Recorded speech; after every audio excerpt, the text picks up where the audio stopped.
So this video is about the electrophilic addition mechanism of alkenes. So it's electrophilic addition, and you need to memorize that alkenes do electrophilic addition reactions. Different types of functional groups do other types of mechanisms. Now, addition reactions we can spot because there's only one product. We literally add things together, but we need to explain what an electrophile is, and the name kind of gives you a clue. If it's an electrophile, it likes things which are like electrons, which means the species itself is going to be positive, or it might be a little bit positive, partially positive. And remember, we've seen occasionally that this lowercase delta is our symbol for partially positive. So the electrophile itself is partially or positive or fully positive. It's going to be attracted to regions of high electron density, which is the posh way of saying that it likes electrons. And the electrophile during the reaction adds to your alkene, so it joins on. There must be therefore a bond formed. So if you think about it, if the electrophile is positive or partially positive, it doesn't have many spare electrons because electrons are negative, so it must accept electrons. So it forms a bond by accepting a pair of electrons. And remember, if it's accepting both electrons to form the bond, then that would be a dative or coordinate bond, because both of the electrons come from the same species. Okay, so it's positive or partially positive, it's attracted to regions of high electron density, and it forms a dative bond by accepting a pair of electrons. And you need to know the mechanism for electrophilic addition. It's kind of a set piece. If you learn how to draw it, there aren't that many variations. So you start by drawing your alkene, and if you've got kind of a long carbon chain, just group the other carbons together, because we're not interested in those. So if I had 4 carbons, I might group my other carbons together and kind of ignore them. We don't really care about what they're doing. Then the next most important thing is to put your reagent, what it's reacting with, in the correct position. And so you have to draw it kind of at right angles, and I'm going to use HBr. Now we learn a bit of chemistry later which tells us that if we attach a hydrogen atom to a bromine atom, the hydrogen will be a little bit positive and the bromine will be a little bit negative. And so that makes sense as to why it would orientate itself this way, because in the double bond you have 4 electrons being shared. So when this molecule approaches, it's the end that is a little bit positive, which is going to be attracted to that double bond. So now we have to start with our curly arrows. Remember, they have to start where the electrons are, and they point towards where those electrons are going. And in the first instance, your electrons are going to be attracted to something which is positive or partially positive. So in this case, my electrons are going to be attracted to this partially positive hydrogen, and my electrons are going to come from my double bond. So this pair of electrons are going to be attracted to this hydrogen. That means I have made a bond between one of the carbons and the hydrogen. So this pair of electrons were originally shared between the 2 carbons. They're now going to be shared between one of the carbons and the hydrogens. So I have made a bond. Because I have just made a bond, hydrogen currently has 2 bonds, which is not stable and not possible. So I have to break a bond, and I'm going to break this bond between the hydrogen and the bromine. So these 2 atoms were originally sharing a pair of electrons. they now need to not be sharing those electrons so I can break that bond. So remember, our curly arrow starts from the middle of the bond, touch it to the middle of the bond, and both of those electrons are going to point towards the bromine. So the upshot of all of that is this. So I've got a lot about my molecule here which hasn't changed. So this carbon's still got the 2 hydrogens, this carbon's still got the C2H5 and 1 hydrogen. I don't have a double bond anymore, that has broken. I attached this hydrogen to one of the carbons, so I'm going to draw this one here. This hydrogen is now no longer attached to this bromine. This bromine got its own electron back, plus the one which was being donated by hydrogen. So remember, if this bond was a dot across, one was from hydrogen, one was from bromine. So it got its own electron back, plus one extra. So that means it now has a full negative charge. And we draw in the lone pair that it received, or this pair of electrons that it received. This carbon was forming a bond with the other carbon. So there was a dot and a cross being shared between them.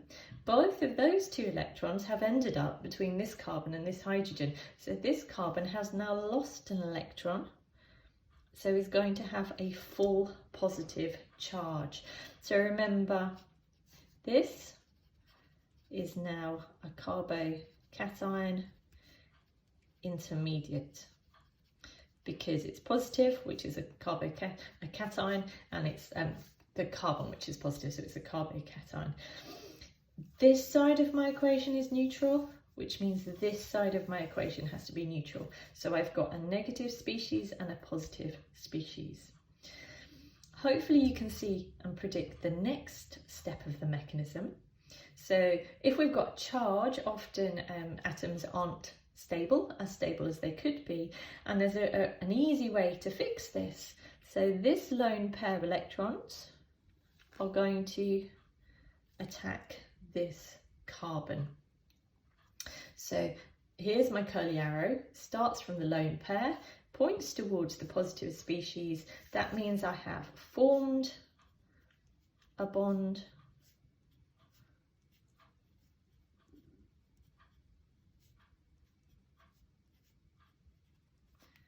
and now everything has the correct number of bonds. So here you can see that I added the hydrogen to my first carbon and the bromine to the second one. I could potentially have done that the other way round and added the hydrogen to this carbon and the bromine to that one. The exam board won't mind which way round you do. In reality, there is a more likely way and a less likely way. That would be something that you would learn about at university. So as I said, the exam board aren't going to matter or mind which way you add them. And in fact, they will probably give you a symmetrical alkene where your double bond is exactly in the middle, so it doesn't actually matter. So just 3 curly arrows to memorize. But if you start drawing them in the wrong place, you're not going to get the mark. So with these mechanisms, it really is a case of practicing drawing them over and over again. It definitely helps if you can understand what's going on and what the curly arrows show. But to begin with, I would practice drawing them so you know you can get them in the right place. There's another alternative that you have to know how to draw, and that's not using a hydrogen halide, but just using a halogen itself. So the most common example is using bromine. And so you might think, well, hang on, these 2 atoms are the same, so it's not very likely that one is going to be a little bit positive and one is going to be a little bit negative, because they're the same as each other. What happens is, as the bromine molecule approaches the alkene, the electrons in this bond get pushed away from these 4 electrons here.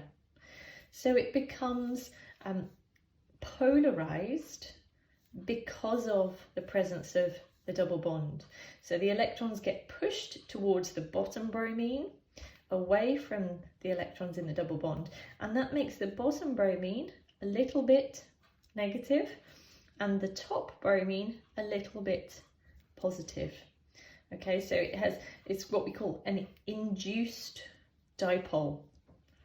So it's forced upon it is the induced bit. Dipole is two poles. So the bottom bit's going to be a little bit negative because the electrons are pushed away from this double bond. And then my curly arrows can act in the same way. So this pair of electrons are going to attack my partially positive bromine. That means I've made a bond. I need to break this bond.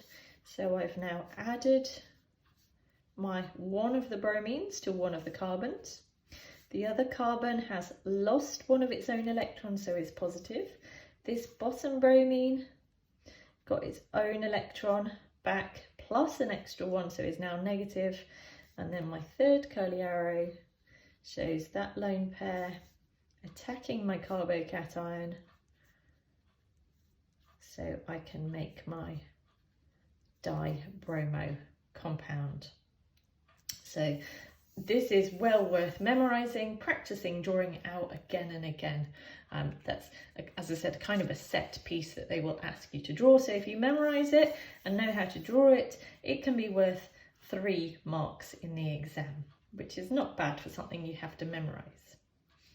And then sometimes they ask you to prove or to explain the proof for this being the correct mechanism. So these are the little steps that happen, but how do we know that that's true? How do they know what attacks what first, and that you make this carbocation in the middle? So the proof, I'll edit this one, is you add another halide ion. So for example, chloride ions. So you might add some sodium chloride, and the sodium ions would be spectator ions, and so they wouldn't take part. It's the chloride ions that we're interested in. Okay, so if we were kind of redoing this reaction, so we had our alkene, we had Br2, but now I've also got some chloride ions, we can see what would happen. So the chloride ion doesn't react in the first stage, right? Because it's not an electrophile. It's not positive or partially positive. It's in fact going to be repelled by the double bond. So that it is not going to do anything at this stage. It can't possibly get involved. The consequence of that is that you could never have a situation where you've got rid of the double bond, but both of the carbons have got chlorines on. So that is not possible. So you never get 2 chlorines adding across the double bond, because when the double bond is in place, the chloride ion is in fact repelled. But if we have this situation, hopefully you can see our bromide ion is a very good electrophile, or nucleophile in this case, which is a nucleophile is attracted to things which are positive, but so is our chloride ion. So our chloride ion also has a lone pair of electrons and could attack my positive carbon. So there are 2 options that I can have. If my bromide ion is the one that reacts, I'm going to get 2 bromines on my product molecule. Or if my chloride ion attacks, I have to have added 1 bromine to one of the carbons, but the second one can have a chlorine attached instead. Okay, so it proves a carbocation intermediate is formed. because I can attach my chlorine to the carbon, and that would only happen if that carbon was positive because I put in my negative chloride ions. So that's proof for this mechanism.